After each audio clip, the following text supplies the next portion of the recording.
સૌપ્રથમ એક ચોરસ કાગળ લઈ તેમાં સામેનો ખૂણો અડે તે રીતે વચ્ચેથી એક ક્રીસ પાડવાની છે. ત્યારબાદ ફરીથી સામેનો ખૂણો અડે કાગળ ફેરવી અને ફરીથી ક્રીસ પાડવાની છે. વચ્ચે જે પોઈન્ટ બને ત્યાં એક પેન્સિલથી ટપકું કરી ત્યાં ફરીથી બીજો ખૂણો અડે તે રીતે ક્રીસ પાડવાની છે.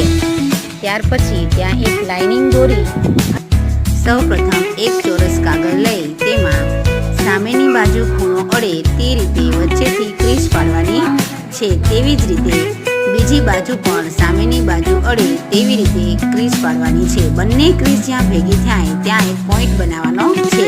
હવે પોઈન્ટ સુધી ખૂણો અડે તે રીતે એક સાઈડથી ખૂણો વાળી ત્યાં પેન્સિલની મદદથી એક લાઇનિંગ દોરવાની છે. હવે વચ્ચે જ્યાં ક્રીસ પડેલી છે ત્યાં સીધી એક લાઈન દોરવાની છે.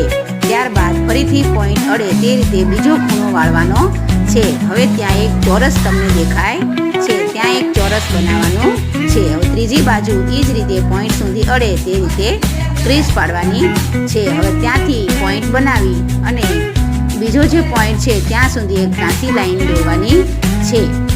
આવી રીતે 7 ટુકડા બને એવી રીતે ફરીથી એક લાઈન વચ્ચેથી બનાવવાની છે. હવે કાગળની મદદથી દરેક ટુકડાનું કટિંગ કરવાનું છે. સૌપ્રથમ એક ચોરસ કાગળ લઈ તેમાં સામેની બાજુ